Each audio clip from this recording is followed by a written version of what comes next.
New York City, America's preeminent metropolis. 8 million people, the most densely populated urban center in the United States. But this enormous city's population and geography make it especially vulnerable to emergencies. If a fire, hurricane, or blackout occurs, are you prepared? In an emergency, are you prepared to make decisions to help ensure the safety of you and your family? Do you have a plan? Are you ready, New York?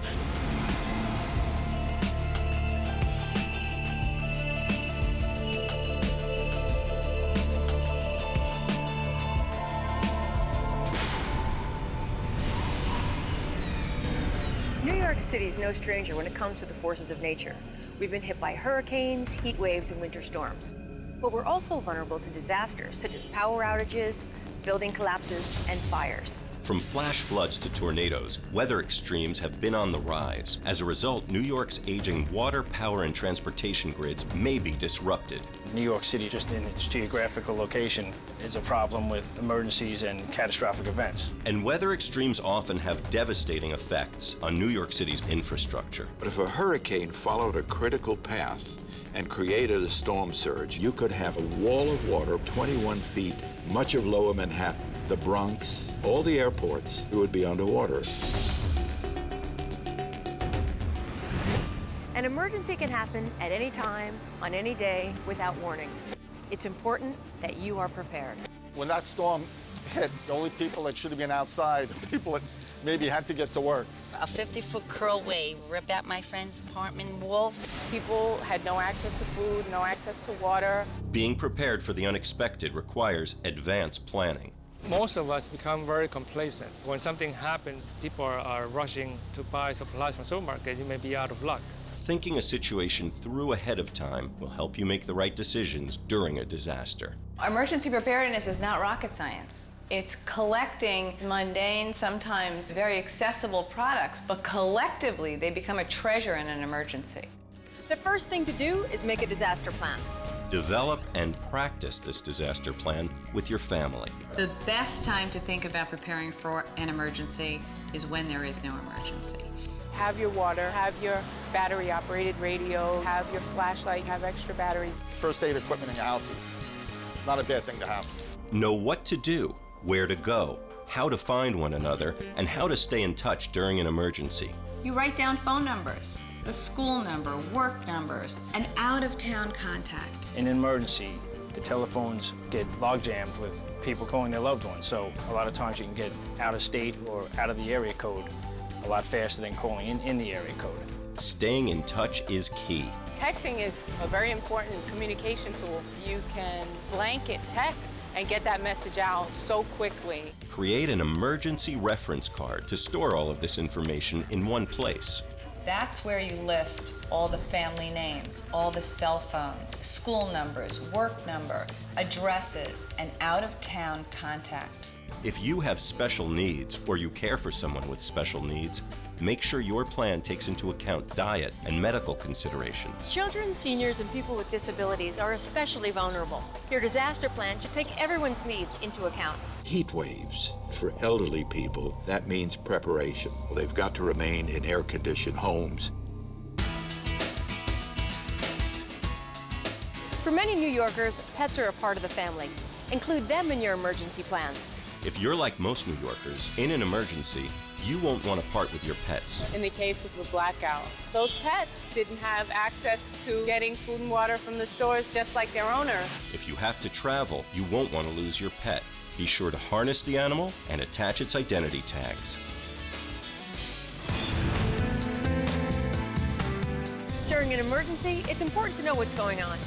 Don't rely on word of mouth. In a disaster, city officials will issue updates on the situation. Carry a small, battery-operated radio. Knowledge is power, and information could save your life. Emergencies can happen anywhere, at home or at work.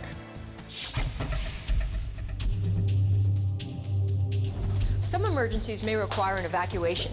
Be sure to know all the escape routes. If a fire rages through your building, every minute counts. The lobby was filled with thick smoke. The door wasn't even visible. Knowing the layout helped me to get out. A disaster requires quick thinking and a plan. People are better off when emergencies happen if they plan and they've actually trained and practiced it. In an emergency, you should only evacuate under two circumstances: if you are in danger or if you are told to do so by the city. Sometimes it's better to stay in place rather than go out into a hazardous area. Don't waste time on non-essentials. We were standing in like 3 feet of water in my friend's apartment, and we were trying to unplug her stereo. How did we not get electrocuted? Part of your disaster plan should include meeting points. Always plan on a place where members of your household can reunite. When I saw the smoke, the first thing that came to my mind was to make sure all my family members got out safely. One of the plans is to have a meeting point that everybody knows about, and when evacuating from a building, to go to that point right away. The first meeting point should be near your home. You'll also want to have one outside your neighborhood. If someone is missing, when the first responders do arrive, you know who the person was, where they were last seen, or where the first responders should look for them.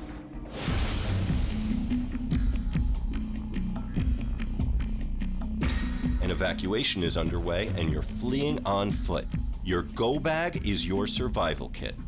If you're evacuating, you'll be out of your home. Your go bag should have all the essentials you may need in a crisis. Basic necessities: water, food, flashlight, batteries. That's going to get you through the emergency. Your go bag is also a link to your identity. In it, you'll have your ID, food, first aid kit, and some cash. Time is of the essence, and in the rush to get out, it's easy to forget the essentials. If there's medical information that you think is important, this is the place to add it. I have some snacks, some comfort items, photocopies of all of my important documentation. Place copies of prescriptions in your go bag. I put my go bag near the door. It may not look pretty, but that's the quickest way if I need to get out to grab it with me. And since you're likely to be outdoors and on the move, make sure you're dressed appropriately. And if you're traveling with children, you'll need to pack for them as well as yourself. Ensure your family's comfort and ability to thrive in a difficult situation. If you're on the road with an infant, you wouldn't want to find yourself without a bottle and a clean diaper.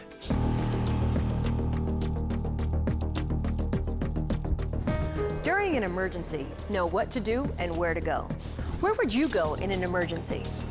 Wind, snow, flooding, power outages. If such conditions require you to evacuate, your best bet is to go and stay with family or friends. The shelters are going to be bare minimum, and they're basically public schools with a cot and a pillow. By staying with friends and family, you're lessening the burden on city services.